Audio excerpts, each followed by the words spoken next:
The town of Brookhaven had always carried the image of a safe and comfortable place, where families lived side by side and children grew up with few worries.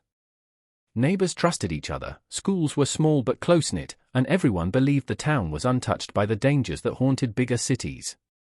But beneath that quiet surface, life for the Mason family was beginning to unravel. 17-year-old Savaya Mason was the heart of her household, a bright and determined young girl with dreams of going to college far away and making something of herself. She was known for her smile, her hard work, and her plans for a future that promised so much more than the small town could offer. On an ordinary Friday evening, she went to a high school gathering with friends, something she had done before without much worry. But this night would end differently. Hours passed, and Savaya never came home. At first, her parents assumed there had been a delay, maybe a sleepover or a missed call. By morning, panic set in. Calls went unanswered, friends were questioned, and the police were alerted. Soon, her face was plastered across telephone poles and store windows as her family searched desperately. Weeks later, their worst fears were realized. Savaya's body was discovered in the dense woods just outside town. The news spread like wildfire, breaking the community's sense of safety. The investigation hinted at a group of troubled young men, known for reckless behavior, drugs, and violence. Yet nothing solid tied them directly to the crime. For Anthony Mason, Savaya's father, the sight of her broken body was more than grief could contain.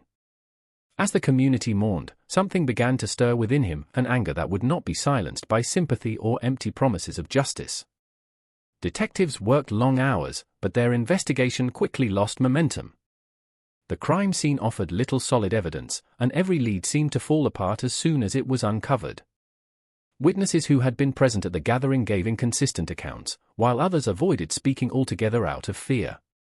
Rumors spread across Brookhaven, but none of them were enough to hold up in court. The names of the young men most people suspected were whispered in hushed tones, yet they continued to walk freely through town, laughing with friends as if nothing had happened.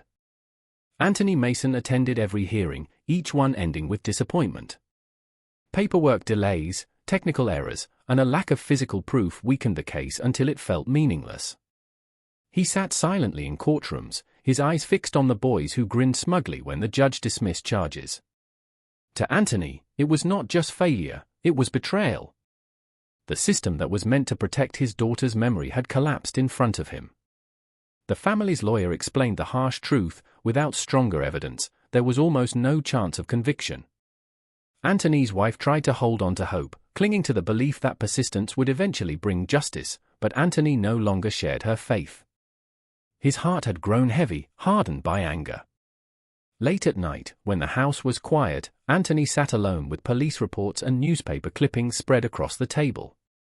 He memorized every detail, every contradiction, every name connected to the night his daughter vanished. Grief was no longer his only companion, something colder had taken root. The sense of helplessness began to transform into determination. In his mind, the law had already failed, and if no one else would fight for Savaya, then he would. Anthony's grief soon transformed into a quiet obsession that no one around him fully noticed. While neighbors believed he was simply mourning in silence, his mind was already moving in a darker direction.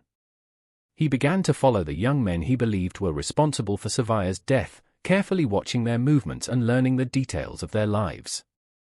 He took note of where they worked, when they came home, and who they spent their time with. Every routine was written down in notebooks he kept hidden away. What started as a desperate attempt to understand quickly became the framework of a plan.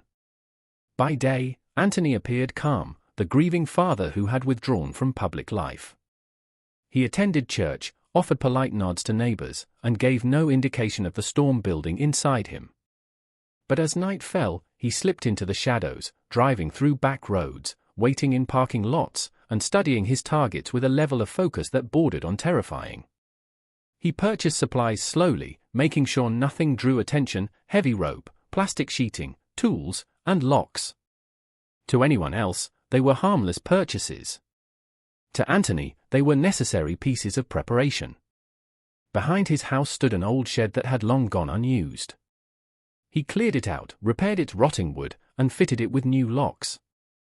No one questioned why he was suddenly working on it. To him, the shed became more than a storage space, it became the foundation of his revenge. His wife, still drowning in her grief, did not see the change in his eyes. To her, he was simply coping in his own way. But Anthony had already crossed an invisible line. He no longer believed justice would come from the courts. He was ready to create his own.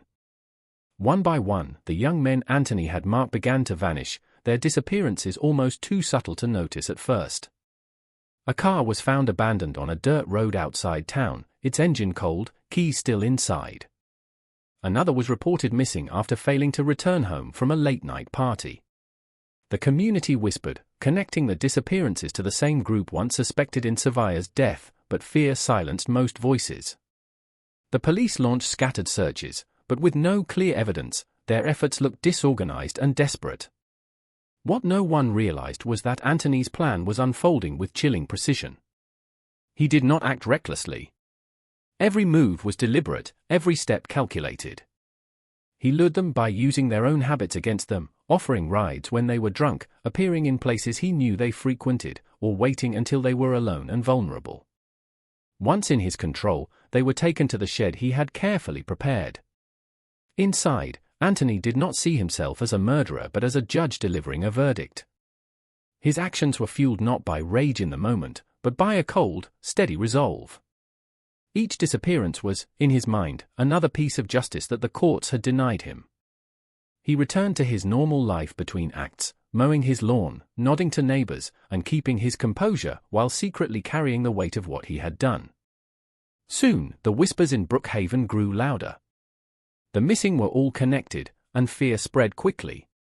Parents kept their children indoors, and neighbors locked their doors earlier than before. The police realized they were no longer dealing with random vanishings but with a pattern.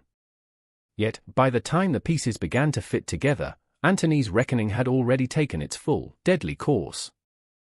The turning point came when investigators finally noticed the pattern linking the missing men. Each had been a suspect in Savaya Mason's case, and now they had all vanished within weeks of each other. Pressure mounted on the police, already criticized for failing Savaya, to find answers before the entire town collapsed into fear. Tips began pouring in, some useless, others more revealing. It was a neighbor's report of strange late-night activity around the Mason property that finally pushed detectives to look closer at Anthony himself. Surveillance footage from local stores revealed Anthony buying items that matched the supplies used in the disappearances. Forensic teams began retracing the areas near his home, and soon, the truth unraveled in ways no one wanted to believe.